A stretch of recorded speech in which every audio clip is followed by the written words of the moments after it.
কিন্তু ঘন তেল হওয়ার জন্য তেলের পরিমাণটা একটু বেশি লাগে। তবে বাসার তেল অত অসুবিধা হয় না।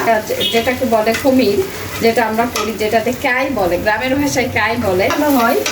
হয়তো অনেকে মনে করেন আসলে। আসসালামু আলাইকুম, শুভ সন্ধ্যা। একটু আগে ছাদ থেকে এলাম। ছাদ থেকে এসে ডাক্তার ভাইয়ের ফোনটা পেলাম।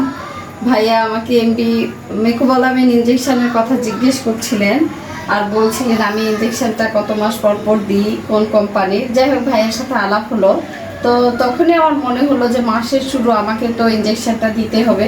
আপনারা তো সবাই জানেন এই ইঞ্জেকশনটা আমাকে দিতে হয়, হয়তো অনেকেই জানেন না।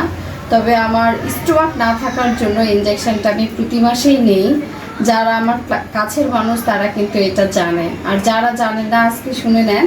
তো আমি এখন ভাইয়ার চেম্বারে যাব। আমি ভাইয়ার সবচাইতে ছোট বোন, আর ভাইয়ার কাছে গেলে মনে হয় নিজের হাতে তৈরি করা কিছু জিনিস নিয়ে যায়। একটু আগে কিন্তু ফোনটা আমি পেয়েছি তাৎক্ষণিক, যে আমি সরিষার তেল দিয়ে তেল পিঠা ভাজতেছি। সরিষার তেলটা আসলে আপনার ভাইয়া ফোন আসছিল কথা বলার জন্য, আমি কথা বলতে পারিনি। অলরেডি আমার এই কয়টা ভাজা হয়ে গেছে।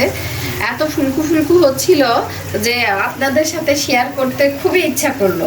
আর এখন ওই যে ওরা একটা ফোন আসছিল, যার জন্য কথা বলছে, আমি জালটা বন্ধ করে রাখছিলাম, যার জন্য এটা একটু ফুলছে কম। নেক্সটটা দেখবেন অনেক ফুলকু ফুলকু হচ্ছে। দেখেন কত সুন্দর। কাছ থেকে নাও ফোনটা। সরিষার তেলে এই তেল পিঠাটা ভাজলে কিন্তু খেতে খুবই টেস্ট। বাসায় আমরা সয়াবিন তেল ইউজই করি না। দেখেন কত সুন্দর হয়েছে। আমি এখন ভাইয়ার চেম্বারে তেল পিঠাটা নিয়ে যাব ভাইয়াকে খাওয়ানোর জন্য। আমার হাতে ভাইয়া এই তেল পিঠাটা খুবই পছন্দ করে, ভাইয়া এবং ভাবি দুজনাই। ওনারা অত মিষ্টি জিনিস কিন্তু খায় না, তারপরও আমি যদি এই পিঠাটা ভেজে নিয়ে যাই তাহলে কিন্তু ভাইয়া ভাবি অনেক মজা করে খাবে। এত দ্রুত হলো। তেল পিঠা নিয়মই হচ্ছে তেল পিঠা যদি ফুলে তাহলে কিন্তু খুবই দ্রুত ভাজা হয়ে যায়। দেখেন কতটুকু সময়। আমি এটা ভাজার পরই মাগরিবের নামাজ পড়বো, পড়ে রেডি হয়ে ভাইয়ার চেম্বারে যাবো ইনশাল্লাহ। দেখেন পিঠার আসলে কাওয়াটা আমাদের ইয়েটা, যেটাকে বলে কুমির, যেটা আমরা করি, যেটাতে কাই বলে, গ্রামের ভাষায় কাই বলে, এটা যদি পারফেক্ট হয় তাহলে কিন্তু পিঠা ফুলকো ফুলকোই হবে, অনেক সুন্দর হয়। এক নিমেষে এক গামলা আপনি পিঠা তৈরি করে নিতে পারবেন। দেখতেই তো পাচ্ছেন কত দ্রুত আমার ভাজা হয়ে গেছে। এটার মধ্যে আমি আসলে চালের গুঁড়া মিক্সড করেছি, ময়দার গুঁড়া মিক্সড করেছি, সাথে কয়েকটা কালো জিরা দিয়েছি। কালো জিরা দিলে দাঁতে পড়লে ফ্লেভারটা খুবই ভালো হয়। হয়তো অনেকে মনে করেন আসলে সরিষার তেল দিয়ে পিঠা ভাজলে খেতে খারাপ লাগবে কিনা, গন্ধ লাগবে কিনা। মোটেও না। সরিষার তেলে যে কোনো পিঠা ভাজলে খেতে বেশি টেস্ট লাগে। কিন্তু ঘন তেল হওয়ার জন্য তেলের পরিমাণটা একটু বেশি লাগে।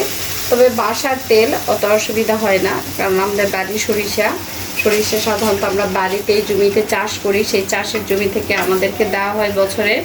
সেই সরিষাটা ভাঙায়নি। সরিষার ছবিও ভিডিও আপনারা দেখেছেন। তো এই যে পিঠাটা ভেজে ফেললাম। আসলে শুরুতেই আপনার ভাইয়াকে ডাকবো ভাবছিলাম, ও ফোনে কাজ করছিল, ছাদে গেছিল গাছে পানি দিতে, এই জন্য ওকে ডাকা হয়নি। তখন ভাবলাম এত চমৎকার হচ্ছে, আসলে পারফেক্ট যদি আমার শেষই হয়ে গেল। পারফেক্ট যদি গোলানোটা হয় না তাহলে কিন্তু পিঠা অনেক চমৎকার হয়। এত সুন্দর পিঠা ভাজবো, আপনাদের সাথে শেয়ার করবো না তা কি করে হয়। আর যেহেতু আমরা আমাদের সংসার, আমরা ব্লগার, আমাদের যে কোনো জিনিসই শেয়ার করতে, আসলে ভালো ভালো জিনিসগুলো শেয়ার করতে ইচ্ছা করে। ভাইয়া কিন্তু আমাকে ফোনে বলছিল লেবুর ভিডিওগুলো দেখে যে এইগুলো আমাদের কাছের কিনা। আসলে আমাদের কাছের। এই যে আপনাদের সাথে কথা বলতে বলতে কিন্তু আমার পিঠা বানানো শেষ। এটা লাস্ট। এই যে কতগুলো পিঠা ভাজা হয়ে গেছে অল্প সময়ের মধ্যে। এখন আমি মাগরিবের নামাজটা পড়ে নিই। দেখি মুছে দেই। হ্যাঁ, ঠিক আছে। ভাইয়ার জন্য অনেক ভালোবাসা।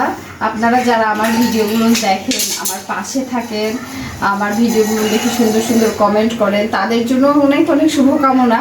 আর সুন্দর সুন্দর ভিডিও পেতে গেলে সুন্দর মন্তব্য করতে হবে, আর আমাদের সাথেই থাকবেন সবসময়। আমাদের সংসার কিন্তু সবসময় ইউনিক ভিডিও দেওয়ারই চেষ্টা করে।